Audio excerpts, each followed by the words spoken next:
Good morning. It's another Monday here on Off the Press, and what we do is bring you all the latest headlines so you can make sense of it and choose which one you would like to read in depth. You're welcome. My name is Felicity Ezewike. Here's hoping for the greatest week ahead. I'm not doing this alone. I have with me social commentator Ekene Ezeji. Thank you very much for coming. Good morning. Very optimistic welcome you had. Yes, very optimistic. How was your weekend? It was refreshing. Yeah. So it's good to come into a new week having had a good restful weekend. That's a good one.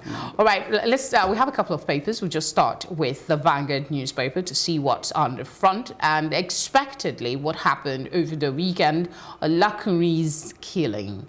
That's what's on the front page. Soldiers may have to patrol highways. That's Oshibanjo, the vice president, speaking now. He was on a condolence visit to the family, as you might have seen in the news already. A couple of writers to that story. You see, he says economic gain responsible for a spate of kidnapping. Nigeria descending into anarchy. That's Ohaneze in reaction to this.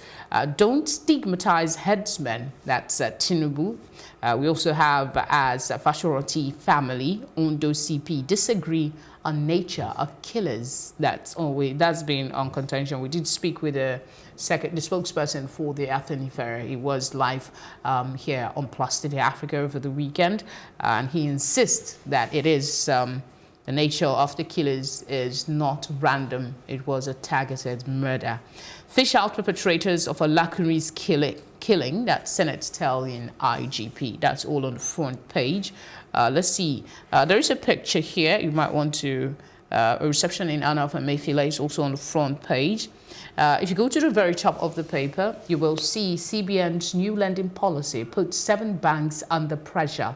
You also have Fasoranti's daughter. Herdsmen have declared war against Southwest. That's Yoruba leader. That's taking the word right out of my mouth. That's what he said over the weekend, that it's a declaration of war on the Yoruba nation. Some have reacted differently to it. Of course, we're going to hear Ekene's thought on that development in a bit. We also have Sanwo-Olu's cabinet's request to the assembly is also captured on the front page. Buhari can't handle our problems. That's Shoyinka as part of celebrations for his 85th birthday. Some kids came to see him, and he made that comment. That's now on the front page. On the back page of the Vanguard, we have sports stories as usual. We'll get to that in a bit. But let's bring Ekene in to hear her thoughts on this Olakunri's killing and the reaction. Let's start with the most pressing, and that's the thoughts that from some of the Yoruba leaders, that this was a targeted murder, and they are also saying that it's an attack on the Yoruba nation. Do you share the view of other critics that this might be unnecessarily hitting up the polity, especially knowing that the Commissioner of Police in that state had said it's just armed robbers? Yes, I think the Commissioner of Police is not being sincere, because even from an onlooker's point of view, it looks very much like a targeted killing. You know, the fact that they followed her car, it must not be hard to know the kind of person they targeted, that was involved in the killing. She's a very prominent figure. She's the kind of figure that would ignite this kind of reaction typically. So yes, I believe it was targeted. When you listen to some of the background to it, that they followed the car, they shot at it several times, and one of the bullets actually hit her. They pursued her, and once they achieved their goal, they left. They didn't stop to take anything. But having said that, I wouldn't go as far as to say it's an attack on the Yoruba nation. I feel that that's what the perpetrators want. So you don't want to play into that. For once, I think, or maybe I have agreed in the past, but at this point, I tend to go with Tinubu's reaction, which is take it easy, and also with Osibanjo's reaction, which is this is the time for intelligence gathering, not for reaction. When people say things like it's a declaration of war, against whom? Who is it that is your enemy until you catch somebody red-handed, until you catch them with evidence that links them to the murder? You can't actually declare war. And I think it is overheating the polity to make such statements as either alleging that it was herdsmen or giving the impression that the enemy when it's not clear who the enemy is. So we all need to calm down. We all need to stop being reactionary, because the person who did this, if indeed it was targeted, has an aim. And we see how Nigeria is already. So it's not hard to imagine the kind of aim this person could have. They would enjoy heating up the polity. They would enjoy playing one side against the other. Let's stay calm. Let's catch the people you know, we have the tools to go after these people. Let's wait and see them be brought to book. That's my approach. Do you think that the public outcry against this will be enough instigation for the Nigerian police to reinvestigate? Because it seems from the statement that was issued by the media aide to the president that the matter was already investigated. They know who the killers already are. Do you see this whole scenario playing out now, compelling a further investigation, and so that we can actually see the people who committed this crime and agree for ourselves that they are not as alleged by the Yoruba leaders? I mean, that would be the most common sense thing to do, but we found that, you know, sometimes you think something makes sense and is obvious, and then you find that that's not the path our leaders take. You know, like you'd say, it would make sense to have by now named your officers, your ministers, and we still haven't had that name. So that's just the story aside. I'm jumping the gun. But yes, it would make sense that you do a thorough investigation, make sure it's transparent. You know, the way other people handle these matters when they know how sensitive it is. You make sure people are carried along, and you make sure it's objectively done, and so that everyone is satisfied, not just that justice is being done, but is being seen to be done. This is the time for that. What do you make of the release of the cabinet list of Sanwo-Olu that has been sent to the State House Assembly? Will you see that as being very proactive? Well, at least he's making our presidency look bad, but at least he's doing what we expect. You know, people have said this is what you expect from people who mean to do business, and this is his first term in office, and he's already overtaken a president who has had 4 years to plan. And you know, people are calculating and saying, look, this is 4 months after. And a state and a president is two different big fish. This is a big fish on its own, but that's even a bigger fish. It's a bigger fish, yes, which is the more reason why you should have started early to sift your candidates. You knew, you've already, you know, it's not like you're looking for someone outside Nigeria. You probably know the likely candidates by now, and if you don't, then you really, should you really be the person we're looking to? You know, so there's something I missed here that I'd like to also draw your attention to. Is the appeal court cancelling vacation for judges over poll petitions. They're saying that there's too much litigation for them to be taking a break now. Do you see that as a good response from our legislature, or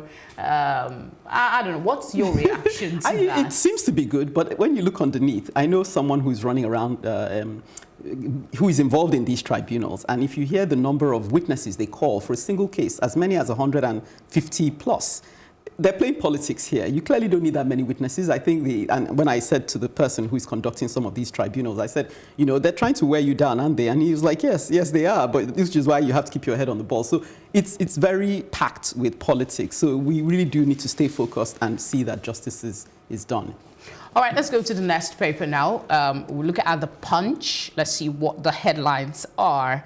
Olakunri's death is also captured here again. This time it says Fasoranti's daughter, IGP Special Forces, come Ondo Forest, Afenifere Ohaneze attack Buhari. It has 2 riders, as you can see on your screen there. Police not investigating Olakunri's death. Bakari Whips says Nigeria's cup full. Who knows what that means? Okay, that's on the front page. And again, we see rubbish on the canal in Lagos. That's captured on the front page. You can see how filthy it actually looks. We're hoping that our new savior, that's Sanwo-Olu, will, you know, take the bull by the horn and clean up the state. Not just him, other governors. We need some good news. We need some good news for a change. It's just been one bad news after the other. This country needs a breather. All right, let's see what's at the very top of the paper now. Buhari has failed, couldn't solve a problem, says Shoinka. That story was also captured on the Vanguard newspaper. We have many corrupt Nigerian leaders started with exam fraud. That's according to JAM. I actually smiled when I saw that story. I'm like, how did JAM come up with that position? But the details of that story is on page 7 if you'd like to go read it. Sanwo-Olu nominating SSG. People from the previous government. That's something else I was going to pick your brain on. Yeah, I like that. It's picking people from previous cabinet to come and assist. That many it's would not say partisan. that's very commendable. Yes. Again, on the flip side, they would say it's the same party. So Nothing, yeah, but still he could want to carve out his own niche within the party like some do. So you have to commend him. Let's see what he does with that. All right, we also have governors, oil firms, manufacturers borrow 8.24 trillion naira from banks. That's a bit of business for you there. Let me see if there's something I missed at the very bottom. Okay, Nigeria. Losing out to Algeria. We needed that encouragement. 2-1 in Afghan semi. I know of people. Elsie, our very own Elsie here. She co-anchors the Tea Time show here. She was all out, ready, showing pictures of how she was going to watch the app. I've not seen her yet, but I would love to see her reaction. No, so the Punch is saying that Algeria down Super Eagles 2-1 in Afghan semi-finals, meet Senegal in final. That's on the front page of the Punch newspaper. 5 nabbed for killing man wrongly accused of stealing phone. Again, mob justice. That worries a lot of persons. Bandits killed 10, injured 5 in fresh Katsina attack. And on the back page of the Punch newspaper, we have Eze Onyekwere. This time is talking about the current assets declaration form. A cultural group at the 2019 Igbo Festival of Arts and Culture. That's something for you on the back page. Beautiful ladies dancing. If you would like to, take a quick look, it's on the back page of the paper. So over to you now. I want to talk about jam. Okay. You can see I'm keen. Yeah, because when I saw it, I was like, where did they come up with this from? Well, like, I'm happy for jam. At least they're trying to snatch the headlines back and say, look, we want something done. I think recently they said they suspended some people for. Yes. And I like that. I think even some results were withdrawn. Excellent, excellent. Because they are right. They are the foundation of corruption. They're right. I mean, it's not even a joke. Even as recent as this week, someone was pouring out real life stories of what she experienced, her ward experience, not just this year, but in previous years. The impunity shown when people are doing exams, they actually come in and the examiners or the school examiners read out the results. And it's now a case of having to opt out of cheating. So if you're not part of the cheating cabal, or do you call them cabal, the group who've accepted to cheat, it's been around. Then you're sent out. It's been around, even in my time. I'm not that old, but they will share. It's your choice to take. They say, you don't want to take, you want to fail. So why are we surprised that there is a link? I mean, it's obvious that there is a link between where we are now and what's been sown at the very foundations of our education. For me, it's just as obvious as daylight, because if you're not teaching people to earn a living by the work of the sweat of their brow, by meritocracy, if they're having to cheat their way even into the very systems that train them for the outside world, really, at the foundations, everything has already been, Well, for me, I would say jam is even too high. You start talking about normal class tests, secondary school. There you have it. So if we want to, they are right. If we want to rectify what we're looking at now, the corruption we see on a daily basis, we have to go back to the education system and get it right there. Which other headline would you want to pick on?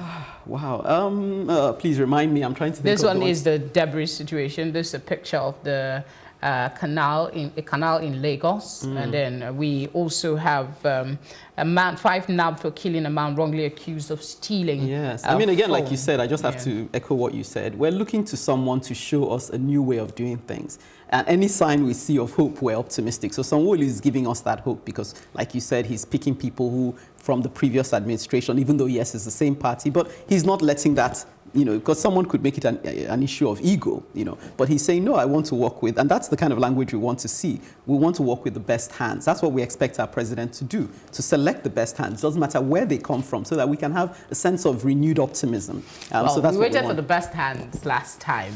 Did they really do astonishingly well? No, nothing spectacular, unfortunately. So and his excuse was that our president is saying that the reason he's taking his time now, again, is that he wants to choose people he personally can endorse, not people that were recommended to him. Well, everybody has an opinion about that. All right, we'll go to the Nation newspaper now to take a look at what is making the rounds there.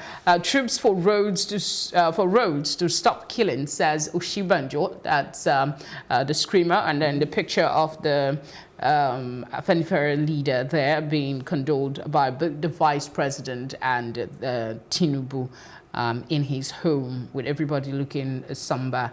Shoyinka says herdsmen erode government's gains. Tinubu seeks end to security woes. That's it on your screen now. Picture the frail-looking elderly statesman there. We also have Buhari, Abiodun Okowa, Oyetola orders greet Oshoba at 80. That's been on for a bit now. We also have the Sanwo-Olu picking his cabinet. CBN's lending policy will boost economy, says LCCI.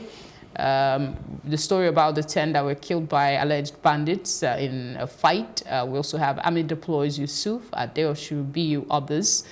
Appeal Court cancels 2019 vacation for election cases. We also have VP governors, others, Anna Obiagbena, okay, Obiagbena. Obaigbena. Okay. I don't know why that name is just Obaigbena. VP governors, others honor him. Or your police chief regrets shooting. Customs parade 24 rice smugglers. That's another one for you on the front page. Let's see what's on the back page now of the paper. We have In Touch, the usual El Rufai double talk. Today is Sam Mashay speaking. Hardball, who killed her? I think this is this person's thought on Funke Olakunri's murder. Yeah. Over to you now, Ekene. Wow. We really just want to see some thoughts put into some of the policies we pursue. Even as much as we have regard for Sibanjo when he speaks, when he talks of putting the military on the roads, we wonder how thought out that is. Because even as early as this morning, I heard someone who was analyzing this situation and saying, well, is this really what we need to be pursuing now? Ought we not to be building up our police force and equipping them and having a reactionary police force, you know, one that's ready to react to these kind of incidents? Why are we putting the military? Why are we not overburdening our military? So, you know, there's so many sides to every, you know, suggestion. But for me, it's not even so much the fact that someone can always argue against what you suggest. It's the fact that it seems like a knee-jerk reaction. Yeah, you know, because that's what they put side by side. Osibanjo had said earlier on that, oh, we're overreacting to the burglary, the whole incidents of kidnappings. And then they put another statement where he now says, oh, we really need to do something. So it's almost like, you know, what is the real, what is the real situation on the ground? Are we actually keeping an eye on things? Or are we just waiting for the next tragedy to jump us into action? Some have argued that the entire talk about overhauling the security architecture of this country being brought to the fore again is because of the personality involved. Yes. Saying that on a daily you see people being killed, being kidnapped, ransom being paid, but not as much, you know, this has highlighted as this. And they're saying that, is it different strokes for different people? I see, unfortunately, she's going to serve as a martyr for the cause. That's the way life is. You know, she's such a prominent figure. It almost feels like she was targeted because of her status, you know, to make that point. But in the way, I'm hoping that her death, unfortunately, but as sad as it is, will be the turning point for us, because the situation has been mounting and mounting, which is possibly why you get the statement by Bakari that the cup is full. This seems to be the last straw for some people, that people are so confident to make such a statement with her life. All right, what we'll do now is go on a quick break and we'll come back, we'll bring you more stories. Do stay with us, don't go away.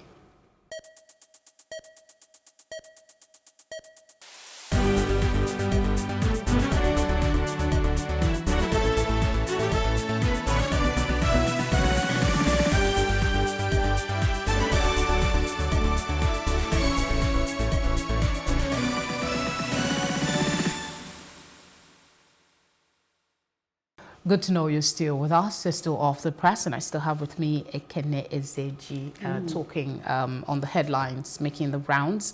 We have this day newspaper now, and we have a sports newspaper. We'll take a look at both of them before we wrap things up. We have about 5 minutes to do that. This day has Osibanjo, FG to deploy military in highways to stem insecurity. It's still an offshoot of the killing of the Afenifere leader's daughter. And then at the very top, Adoke, how I was framed up with fake tape over OPL 245. Claims he saved Nigeria $2 billion fine in the Malabu deal. That deal is not going away anytime soon. Again, ACF rejects 2014 national confab. El Rufai reports. That's page 49 of the paper. Celebrating our very own 60 hearty chairs. Oh, that's part of it. Let's see what's on the back page of this day newspaper as well. We have Shaka Momodu, who will save Nigeria. this republic. Who will save Nigeria? No, that's, to just, we had a little chat, just before we came on. And my concern is for the masses and the temperature out there on the streets, because you keep hearing these sort of shocking news and it's not uplifting at all. And you wonder how the masses are responding or how it's actually settling into them on a daily basis. And, you said people may well feel numbed by it, so they're sort of just waiting. But someone is asking the question that's probably in everyone's hearts, which is, we need a savior right now. And it's sad for me, because I feel we've only just come out of an election. By now, we should be still on our honeymoon period thinking, oh, let's be optimistic that. But already people are, you hear all these statements by Ohaneze, showing, I'm not sure how productive they are, even though I know we're in a democracy and it's good to speak your mind. But this is the president that's just started. He's not going out anytime soon. So to come out and say he's not fit for the job, what do you really hope to achieve by that? Well, statement? he's an elderly man. If he cannot speak his mind at this stage of his life, then to what end? I mean, we need to be. We need to have a strategy in mind somewhere. Yeah, you have that. Complete Sports is up for review now. Just take a look at some of the headlines as we wrap things up. This one says, United agree world record 80 million euros Maguire deal. That's Igalo leads top scorers chart. Eagles grab $75,000 in loss to Algeria. Even in losing, there's a lot of money in football. Wow, Eagles were waiting for extra time. Blames defeat on complacency. Yobo, Eagles didn't play to their full potentials, believes Algeria were technically superior. That's his opinion there. Nema trolls PSG with fresh come and get me plea to Barca. Okay, that's Hazard wants number 23 shirt for Real Madrid. Madrid have made no man contact. Okay, and then on the back page we have the transfer stories as you see them. Is there anyone you would like to talk on quickly? I want to follow on from something you said when last we spoke on sports, and I was disappointed that we had lost to Madagascar. And you said somebody has to lose. I'm now of that position, because I have read some people say, some people who are involved in football say, well, they're showing some spice. They're showing us what the future holds. They're a young team. They haven't been with each other for long, and if they're doing this well, let's look forward to what they'll do. So I like that position. I think, let's not be too down on them. Yeah, let's not be too down on them. Thank you very much, Ekene, for coming on the program. My pleasure, as always. It was a pleasure to have you. And of course, thank you very much for joining us. It's a long week ahead. I hope it is good to you. I hope it's productive. And please be well as you go about your duties. My name is Felicity Ezewike.